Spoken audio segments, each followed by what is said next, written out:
What's good, everybody? It's your boy Kev. We got Chris on the channel, and we're going to be reacting to something from Mr. Ballen. We're back again with something from Mr. Ballen. So without a further ado, we are going to just get right into it.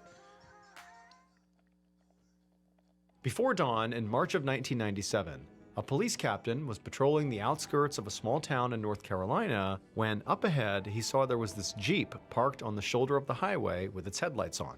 Now, the vehicle was suspicious enough that the captain pulled over and he walked up to the Jeep.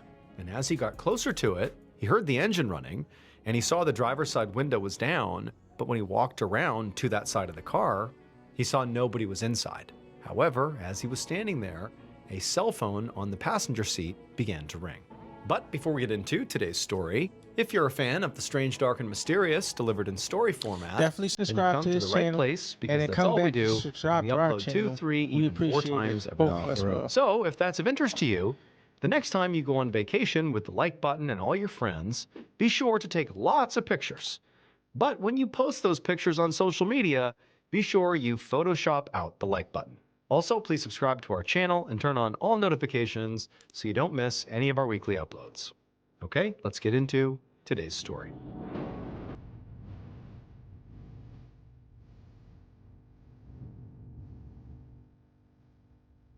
Ben, I'll just cut out.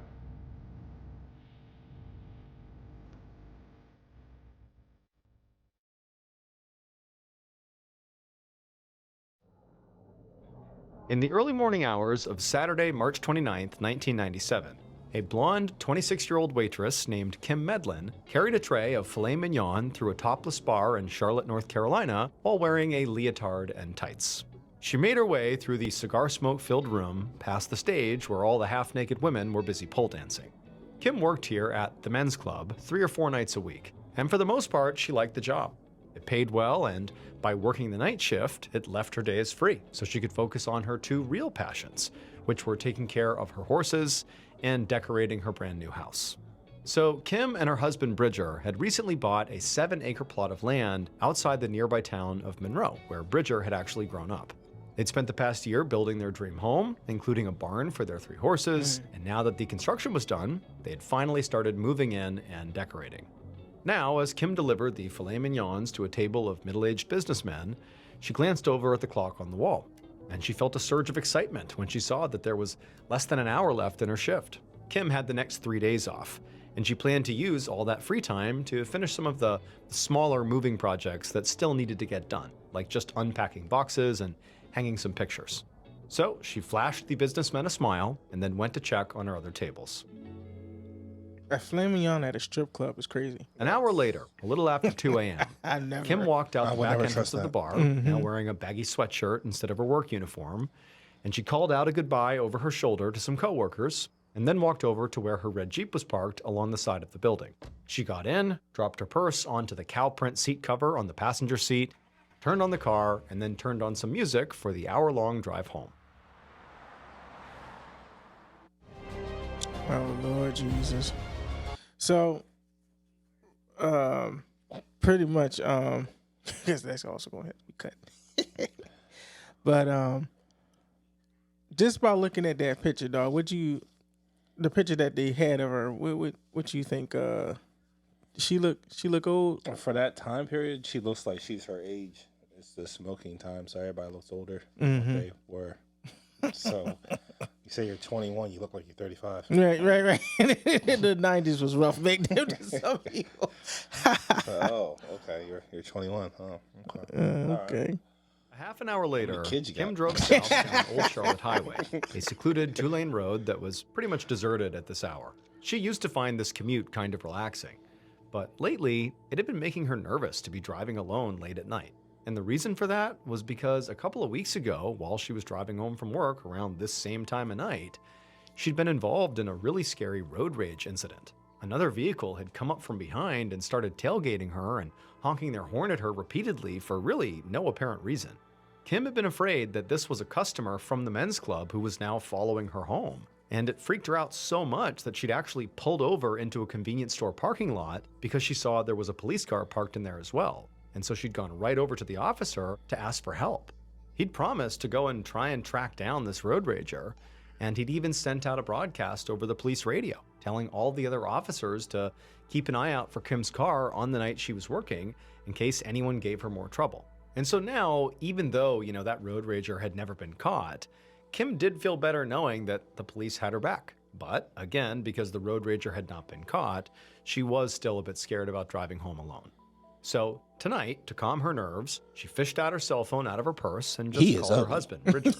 When he answered, he told her that he was actually on the road too. He was still driving back from a gig DJing at a prom in a town 2 hours away, but he was almost home. After chatting for a few minutes, Bridger told Kim that he was actually pulling into their driveway and that he would call her right back once he got inside the house.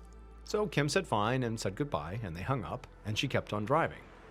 Then, about 15 minutes later, so a little before 3 a.m., her phone rang, and it was Bridger again, calling back like he had promised he would.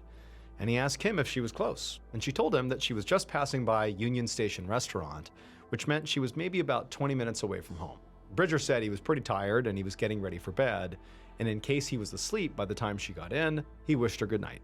And Kim said goodnight back, and then she hung up, and she put her phone down on the passenger seat. But just as Kim turned her attention back towards the road, a sudden bright light almost blinded her. She looked in the rearview mirror and saw headlights right behind her. About an hour later, Kim's husband Bridger sat up in bed and looked over at the clock on his nightstand. It was 3:59 a.m., an hour after having spoken to Kim. I mean, she should have been home 20 minutes after that phone call, and she still wasn't back. So he got out of bed and he checked every room in their two-story house, but Kim wasn't in any of them. There was no sign of her. Then Bridger looked out the window and he saw her Jeep wasn't in the driveway either. So at this point, he hurried into the kitchen and he picked up the phone and he dialed Kim's cell phone number. And it rang a few times, and then a strange male voice answered. Bridger asked who he was speaking to, and the man told him he was a police officer with the Monroe Public Safety Department. Bridger asked him, okay, well, where's my wife? And the officer told him that he didn't know. He had just come across a red Jeep idling on the side of the road and found this phone inside of it, and it was ringing, and so he answered it. The hell? He said, there's nobody here. Now the time frame threw me off because I seen it. It's back Several in the minutes 90s. later, So I was so like, this is a little bit after 4 what cell a.m. phone on was March like 29th, that in the 1997. The Nokia. Assistant Chief Bobby Hulk, a police investigator those with the big-ass Monroe brick Public ones. Safety Yeah, Department, the brick ones. drove north along the Old flat that Charlotte you're talking Highway. to. He Yeah. drove his patrol car past parking lots and houses until he reached the very edge of town. And finally, he saw what he was looking for. A red Jeep parked along the opposite side of the road, with another patrol car parked right behind it. He pulled a U-turn and parked on the shoulder, and as he got out of his car, he recognized Captain David Simpson standing there, waiting for him. Simpson told Chief Hulk that he had just found this Jeep idling on the side of the road about 15 minutes ago with its headlights on, and he had walked up. There had been nobody inside of it, but when he looked in, there was a cell phone, and it began to ring. And so, acting on instinct, he answered the phone, and it was a man named Bridger Medlin who was calling saying, I'm looking for my wife. This is her phone. She hasn't come home. And Captain Simpson also said that he actually recognized this Jeep from a random run-in he had had 2 weeks earlier outside of a convenience store with Kim Medlin. And so he put it together and he's like, okay, Bridger's calling. This is definitely Kim's car, but Kim's nowhere to be found. And Hulk actually recognized Kim's name because he actually happened to be friends with Kim's husband, Bridger. And so he pulled out his flashlight and he began looking inside the Jeep, and right away he saw there was a wallet lying open on the passenger seat. And when he looked inside the wallet, there were credit cards, there was cash, but there was like this clear section of the wallet where obviously you would slide your driver's license, and there was nothing there. So it very much looked like her license had been pulled out on purpose. Now, their initial theory was, okay, well, maybe Kim got pulled over by a police officer and took out her license to hand to the cop. To an But officer? in a department as small as Monroe's, there were only to a an- few officers yeah, on to duty an at officer. this So time she's of gone? night. And when Yeah. Assistant Chief Put Hulk two asked together, you know Captain what I mean? Simpson, had any of the on-duty officers pulled anybody over that night, Simpson was already all over it. He had checked. And he said, no, none of our officers pulled anybody over. So this made Hulk wonder if maybe Kim had been pulled over by somebody posing as a cop. There had actually been dozens of reports over the years of so-called blue light bandits pretending to be police officers in order to harass drivers, especially young women. But those cases were really quite rare, even though they did happen, so Hulk didn't want to jump to any conclusions quite yet. Just then, Hulk heard a truck engine and saw headlights approaching up the highway. So he set the wallet back down on the seat and then walked over to where a black pickup truck was now pulling to a stop right behind Hulk's car. A tall man with blonde hair got out of the driver's seat, and right away Hulk knew who it was. It was his friend and Kim's husband, Bridger. And Bridger looked frantic, and he demanded to know what had happened to his wife. But Hulk told him to calm down, that they were here to try to figure out what happened to his wife and where she went. Hulk went on to say that, look, like, we showed up and we just found her car here. But there were no broken windows or slashed tires or any sign of a struggle, so it was possible that maybe Kim just ran into car trouble and maybe she went out to go find help. Then, without asking for permission, Bridger pushed past Hulk and just climbed right inside of the Jeep's driver's seat and said, well, let's test your theory right now and see whether the car was working. Hulk told him to get out of the Jeep, but Bridger just totally ignored him, and then he put his wife's car in drive and moved it forward a few inches. Then he put it in reverse, and he drove it backward, ultimately parking it in its original place, showing that it worked just fine. And even though at this point Hulk was kind of annoyed with Bridger for what he had just done, he couldn't help but think, this is bad, something's going on here. And so Hulk walked over to his car, and he radioed the dispatcher for reinforcements. And he asked them to bring a police dog so they could try to track Kim's scent in case she left on foot.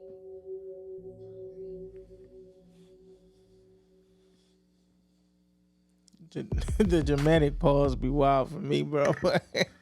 You gotta what do you think? Like, cause they say that they got false police, whatever. Yeah, that's rare. That's rare. They said it was rare. So in my mind, it's either going to be the serial killer or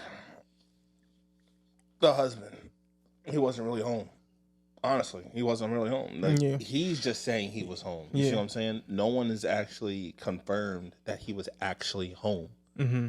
He could have left. He could have been doing all this. Or maybe there's somebody from the nightclub. Yeah, maybe. Yeah. A few minutes later, 2 more police cars pulled up to the scene, and a few officers and a police dog got out. Hulk opened the doors to the Jeep, and the dog went in and sniffed around, getting familiar with the scent of Kim's belongings. Then the dog seemed to pick up a trail on the ground, and so the officers told Bridger, who clearly wanted to go with them, to stay put, stay with your truck, and then they followed the dog down the road for about 100 yards or so until it turned onto a driveway. Hulk and the others followed the dog up this long driveway towards a small house nestled in the trees right off the highway, and the dog sniffed all the way up to the garage and then stopped. That was where Kim's trail ended. And so Hulk went up to the house and rang the doorbell, and a minute later, a man answered. And despite the late hour, he looked totally awake and not particularly surprised to see cops at his door. Hulk asked the man who he was and whether or not he had seen or heard anything unusual in the past couple of hours near his property. The man said his name was Nathan Hargett, and about an hour ago, so maybe around 3:45 a.m., he'd been woken up by a strange car loitering near his garage. Nathan said he hadn't recognized the car, but he noticed that it had Texas plates, and that there also had been a woman with blonde hair in the back seat.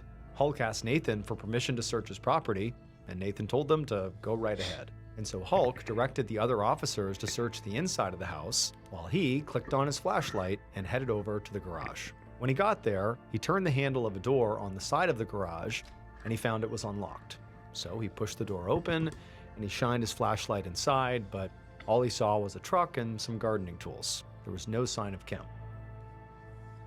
By the time dawn broke, around 6 a.m. that morning, this had become officially a missing persons case. So police began a search of the woods around the Old Charlotte Highway with help from members of the community. Meanwhile, Hulk and Simpson went back to the station to speak to one of the dispatchers who had been on duty that night.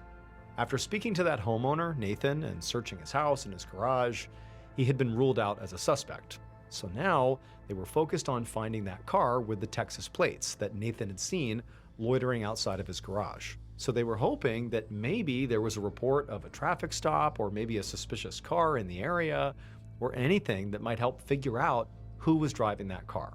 But the dispatcher said again that really there had been no stops, nothing that night. However, there had been one incident in the area that night. It was around 2 a.m., so it was about an hour before Kim was last heard from. They'd gotten a call about a car that had run into a ditch not too far from where Kim's Jeep was found. Hulk asked who had responded to that call, and the dispatcher said it was car 491, which was driven by a young rookie officer named Josh Griffin. Hulk immediately gave Officer Griffin a phone call and asked if he had seen or heard anything unusual while he was out responding to that car in the ditch. But Griffin said no. He actually said that his shift was over around the time that driver had flagged him down for help, so he had actually just called for a tow truck, and when it got there, maybe a little bit after 2:30 a.m., Griffin said he just went home. Hulk hung up the phone feeling pretty disappointed. Yeah. Bridger said the last time he heard from his wife Kim was around 3 a.m. So if this car was already being towed away by 2:30 a.m., then it definitely was not the same car that Nathan saw loitering outside of his garage. And the driver of that car in the ditch was likely not a suspect. Hulk sighed in frustration, but then another idea occurred to him. He asked Captain Simpson to elaborate on that random run-in he had had with Kim a couple of weeks earlier. Now, this was sort of a long shot to bring it up again, but Hulk wondered if maybe the same driver from the road rage incident could have maybe come back and, maybe chased Kim off the road or something. Simpson said he would go dig up the report that he had filed on the incident, and then he left to go find it. About half an hour later, Hulk sat at his desk reading through a copy of the road rage police report. It said that in the very early morning hours of Saturday, March 15th, so exactly 2 weeks before Kim's disappearance, Kim had pulled into a convenience store and flagged down Captain Simpson and another officer named Roger Griffin. So Officer Josh Griffin is the one who responded to the car stuck in the ditch. Officer Roger Griffin is actually Josh's father, and he was with Captain Simpson that night. So the report said that Simpson and his partner, Roger Griffin, had actually caught up with the car that was harassing Kim a little bit further down the road. There were two men inside the car, Eric Williams and George Connell, and they claimed that they thought Kim was actually the one harassing them by flashing her lights at them. And so to Simpson and to Griffin, it had seemed like a big misunderstanding, so the officers had just let them go. But Hulk now... That is very important to remember, because they thought it was her doing it, and she didn't know who was the one doing it, but they called up. Who was following her. Now, my thing is, she has a Jeep Wrangler. Those lights, even the older models, their lights are horrible, bro. Yeah, horrible. Yeah, because they have those fluorescents, right? Mm-hmm. Yeah. They don't have halogens. They got halogens. They don't have LEDs in them, or they don't have the other type of bulb. I forgot the other name of it. But they still have the old halogens in them, like the ones that people use in their map lights, like those ones. It's those types. Like they're really dim. They're not extremely bright. Even the high beams are not that bright. They're not that good. But my thing is, you guys thought it was her that was flashing you in a Jeep? Because back in the 90s, the bulbs, like even the circular ones were way different from all the other car lights, headlights. So how they thought it was her is still beyond me. But, all right, looking at this through a very different lens, felt like he needed to speak to Eric and George regardless. And so in the report, he found the contact information for Eric and George, and he called them both up. But it turned out they both had airtight alibis for the night of Kim's disappearance. But even still, it struck Hulk as very odd that Kim had gone missing from her car on the same road at the same time of night and on the same night of the week as the road rage incident just 2 weeks earlier. And he had a hard time believing it was all just, one big coincidence. Welcome to Everweave, an app. That's, I don't know. Just after sunset on Sunday, March 30th, Hulk drove down Westwood Industrial Drive, a deserted dead-end street at the edge of town, about 2 miles from where Kim's Jeep was found. And as he was driving, he saw at the end of the street there were a couple of police cars parked there. And so he pulled his own car behind them, and he got out. He walked into the trees where he could see the beams of several flashlights moving around in the darkness. And as he got closer, he saw officers putting up police tape around a small clearing. And then, on the ground in that clearing, he saw a pair of feet in sneakers poking out from underneath a pile of roofing shingles and branches. The police had gotten a call earlier that evening from 2 men who were part of the community search effort for Kim. And they said to police that they had found a body in the woods in this spot, but they hadn't touched it. And so now with Hulk on the scene, the forensics team removed the shingles and branches that were covering the body, and Hulk pulled out his flashlight and knelt down to get a better look. And he saw right away it was a deceased woman, and it was definitely Kim Medlin. She was only wearing a pair of shorts, a bra, and a sweatshirt that had been pulled up over her head. One side of her face was very badly beaten, and there were also cuts and bruises all over her neck, and there were some scrapes on her knees. And her necklace and wedding ring were still on, so her killer had not robbed her. Hulk stood back as the forensics team untangled Kim's sweatshirt from around her wrists so they could collect clippings of her fingernails, in case she had maybe scratched off a trace of her killer's DNA. And as Hulk watched one of these forensics officers go to put the sweatshirt inside of an evidence bag, he suddenly noticed something and shouted for the officer to stop. Hulk stepped closer and he shined his flashlight on the sweatshirt's fabric, and it revealed a shoe print. And so he told the officers to send that sweatshirt to the crime lab and see if they could figure out the size and type of shoe that had left that print. But while he would have to wait for those results, he knew he had a couple of other big clues to help narrow down a suspect. The first was the location of Kim's body. Westwood Industrial Drive was known as Lover's Lane, so basically a secluded, out-of-the-way spot where people often went to be alone. And the fact that Kim's killer had thought to take her there meant they were probably a local and familiar with the area. Now, it was still theoretically possible that she'd just been run off the road by some stranger for some reason, or, maybe a customer had followed her home from work. That's nice of you to think like that, Mr. a blue light Ballen. bandit impersonating a police It's officer. possible. But the second big clue was that there was no sign of a struggle at Kim's Jeep. Right. And because of that, Hulk did not think she had been kidnapped by a stranger. He thought it was Like if trouble is to happen, what? Just speak up. Speak up. Okay, fine. At this point, it don't matter when it is, who it is. We always gonna have our kids talk in the background. That's amazing. But what was I getting to? Pretty much. The fact that you don't think it's a cop, you don't think it's someone who followed her home. Well, but no, that's what I was getting to. Like, if you, Yeah, that's what I'm saying. yeah, if you, why wouldn't you not struggle if you don't think it's somebody that you know or trust? Because you're going to, like, if it's somebody you don't know or trust, you scrapping somehow, some way, even if you're going to lose. She probably, I don't know. She probably thought it was probably someone from there, and she panicked and she didn't know what to do. Yeah. No one was there. So it's just her and whoever this person is. Right. Then again, it could have been someone she did know. Maybe it was somebody from the club that she actually does know. Or maybe it was her husband. The prime suspect. Yeah. far more likely that she had gotten out of her car for somebody that she knew and trusted. The very next day, Monday, March 31st, Hulk sat down in an interrogation room with his friend and first murder suspect, Kim's husband, Bridger. Bridger had been really pushy and really in some ways over-involved in the investigation from literally the moment Kim's Jeep was found.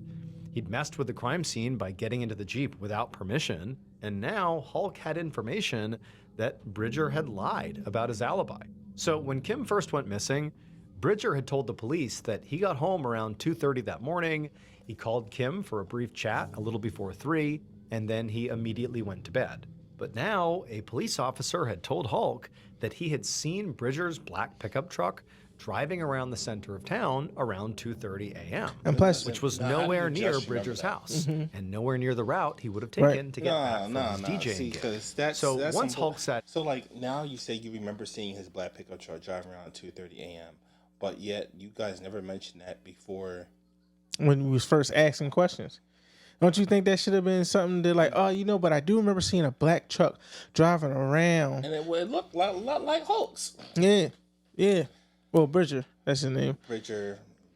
Yeah. It looked like Bridger. And then on top of that, Never mind. We just gonna all right. So I ain't gonna lie. I seen this. But he's kind of messing. He was messing with the evidence too. Yeah. Like low key, like getting in the. I get it. Like You're upset. Even from my point of view, if someone I knew was gonna mess, oh well, maybe their vehicle broke down. Man, if I could put this thing in drive and park and move it, and no, it's not broken down. Right. Like that's something I would do too. But he did it. Oh, let me cover these fingerprints up. I think I did touch it or something. So like. So now I gotta make sure that my fingerprints are on the steering wheel because they just saw me do it, so they can rule me out. Down immediately, he could see that Bridger was visibly distraught. I mean, he's just learned that his wife was found dead, but Hulk had a job to do, and so he cut right to the chase. And he said to Bridger that, hey, this other officer said they saw your truck driving around in town. It contradicts your alibi. Why did you lie? And right away, Bridger exploded. He was so mad. And he shouted at Hulk that he couldn't believe at a time like this, you would accuse me of lying to you? You're insinuating that I hurt my wife? I didn't do this. He also yelled at Hulk for just wasting time looking at him as a suspect when there were so many clues pointing to a different story. Like the lack of a struggle at the Jeep and the rolled down window and missing driver's license, all of which made it look like a traffic stop gone wrong. Bridger said he knew Kim better than anybody, and she would never, ever get out of her car in the middle of the night for a stranger, especially after that road rage incident 2 weeks earlier. She was on edge. She never would have done that. Ain't nobody that knows their own spouse like the spouse. So, I mean, like, it's important to know your partner. When Hulk left the interrogation room a few minutes later, he told his team to track down security footage from around town on the night Kim was killed to see if there was proof that really Bridger was driving around when he said he was home. Because right now they had no evidence to show he was lying, and they actually just had to let Bridger go. But when Bridger was leaving, he'd been so angry and so defensive, it sort of made Hulk think that maybe Bridger did this. And in fact, the fact that Bridger had brought up that his wife would never have gotten out of the car in the middle of the night for a stranger, well, that only reinforced that she might have gotten out of the car for you, Bridger, because she knew and trusted you. But also, Hulk was thinking that another person or group of people that Kim might have gotten out of the car for would be police. Now, Hulk already knew that there were no police that pulled anybody over that night, but somebody could have pretended to be a police officer, a blue light bandit. That was a theory that did sort of make sense. Hulk thought about that bulletin that had gone out over the police radio 2 weeks ago, telling officers to be on the lookout for Kim's Jeep at certain times of the night because of that road rage incident. Now, police radios were not private, so anybody with a police scanner could have been listening in, and what they would have heard is, well, around this time of the night, this woman, Kim, often drives this road all by herself. And they basically could have just been waiting for her, knowing she was vulnerable. So Hulk picked up his phone and he began calling around to other police departments in the region. And he actually found out there had been 2 separate reports of blue light bandits harassing women recently. Now, one of the culprits had already been caught, and he was in jail when Kim was killed, so it could not have been him. But the other suspect still hadn't been found. Yeah. A couple of days later, on April 4th, Assistant Chief Bobby Hulk slammed down the phone in frustration and crossed another name off a list on his notepad. It had been 5 days since Kim's body was found, and all the leads he'd had at the start of the investigation were now coming back as dead ends. When he tracked down surveillance footage from the night of Kim's disappearance, there was no sign of her husband Bridger's truck driving through town until 4 a.m. After Kim's Jeep had been found by police. Yeah. So the officer who claimed to have seen Bridger's truck driving around at 2:30 did appear to have been mistaken, as Bridger said. Hulk also had reached out to Kim's manager and co-workers at the bar she worked at, thinking maybe her killer might have been a patron who followed her home. But none of them knew of any problems she had had with customers. Meanwhile, Hulk's team had spoken to a man who worked the night shift at a business that was near where Kim's Jeep had been found. He said he had left work a little before 3 a.m. on the night that Kim disappeared. And as he was waiting to turn onto Old Charlotte Highway, he had seen her red Jeep go past. And right afterwards, he saw another car that was going in the other direction make a sort of sudden, sharp 3-point turn and speed right after the Jeep. The man had said that this other car had lights on the roof and reflective tape on the rear, and he thought, or at least assumed, it was a police car, but he didn't get a good look at the markings. Now, Hulk knew that every single Monroe police officer that was on duty that night was accounted for, and they hadn't pulled anybody over at the time that Kim went missing. However, this new information certainly did support the theory that maybe Kim's killer was posing as a police officer, that they were a blue light bandit. So Hulk had spent the past couple of days trying to track down witnesses who had seen that other blue light bandit who was recently reported in a nearby town but had never been caught, but he kept coming up dry. Nobody knew anything that could help track down that suspect. So it seemed like the investigation was really starting to slow down. But then Hulk's phone rang, and he answered it, and it was an expert from the forensics lab who had just finished analyzing that shoe print that had been found on Kim's sweatshirt. And so Hulk leaned forward in nervous anticipation as the expert told him the results. And when he did, Hulk knew exactly how to find Kim's killer.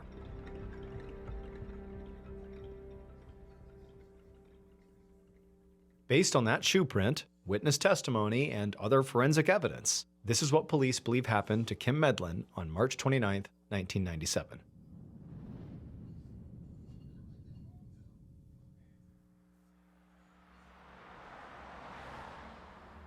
Around 3 a.m., the killer was driving down Old Charlotte Highway. They'd been prowling around for hours, pulling over young women for minor traffic infractions or sometimes for doing nothing wrong at all. And as they drove, they saw a familiar red Jeep pass by. The killer had seen that Jeep coming down this road several nights a week, and they'd sort of grown obsessed with the young blonde woman who was driving it. And now they decided it was finally time to do something about that. So they pulled an abrupt three-point turn, raced after the Jeep, and flipped on their car's flashing lights. Pretty soon, the Jeep pulled over onto the shoulder, and the killer got out of their car and walked up to the driver's side window. The woman inside naturally rolled down the window, and she handed over her driver's license, which said her name was Kim Medlin. And then she politely asked what the problem was, and the killer just told her to get out of the car. Now, Kim was visibly confused, but she did as she was told. And once she was out of the car, the killer slapped a pair of handcuffs onto her wrists and then dragged her over to their car and tossed her in the back seat. Then the killer got in the driver's seat of their car as Kim began crying and insisting that she didn't do anything wrong. Why was she being arrested? But the killer wasn't listening. Their mind was racing as they realized that even though they'd been dreaming about this moment for weeks, they actually didn't really have a plan for what they would do next. And so after a moment, they pulled over and just idled for a minute while they figured out what their next move was going to be. And then an idea came to them. They put their car in drive and continued down the highway. And as they turned onto a secluded dead-end road, Kim in the back seat suddenly got very quiet. And so the killer picked up on that and looked in the rearview mirror and saw her moving around, fiddling with something behind her back. And the killer suddenly realized that in all their excitement, they'd forgotten to lock the rear doors. Smart girl. The killer immediately tried to lock their doors with the power locks. Too late. But before they could, the rear door opened and Kim jumped out of the moving car. And so the killer came to a hard stop. They leapt out of the car and they ran back for Kim, who was lying in the middle of the road. You know, her hands are still cuffed behind her. And without even thinking, the killer lifted up their flashlight and they smashed it into Kim's head. And then they stomped on her back and broke her neck. But the killer wasn't done. They reached down and they put their flashlight around Kim's neck, basically put it up against her throat, and then they pulled back on their arms, basically creating sort of a noose around her neck with this flashlight. And they held it like that, and they pulled as tight as they could until Kim stopped moving. After that, they dragged her body off the road and into the woods, where they removed her handcuffs and covered her body with branches and debris to hide it. Then the killer went home and cleaned up their car, making sure there was no evidence that would tie them to the murder. But they didn't realize they had actually left behind one crucial piece of evidence at the scene, that shoe print on Kim's sweatshirt. The print had a very distinct V-shaped pattern on the tread, which made it very easy to identify. And so weeks later, the forensics lab traced that print back to a shoe that was made by the Thorogood Company, a supplier of military and uniform footwear. And that particular model happened to be the exact same shoe issued to officers in the Monroe Public Safety Department, which meant Kim's killer was not just posing as a police officer. They were a police officer. The killer was Officer Josh Griffin, the off-duty rookie cop who had responded to a car in a ditch about a half an hour before Kim went missing. It would turn out Josh had learned the details about Kim's vehicle and late-night driving patterns from his father, Officer Roger Griffin, after his father told him about that road rage incident that he and Captain Simpson had responded to on March 15th. And so Josh had basically been on the lookout for Kim's Jeep ever since. Josh Griffin was arrested on May 30th, 1997, about 2 months after Kim's murder. He was eventually convicted of first-degree kidnapping and murder and sentenced to life in prison. As for his motive, the best we can offer is he became obsessed with Kim and attacked her.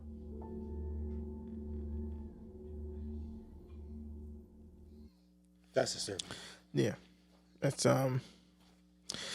crazy.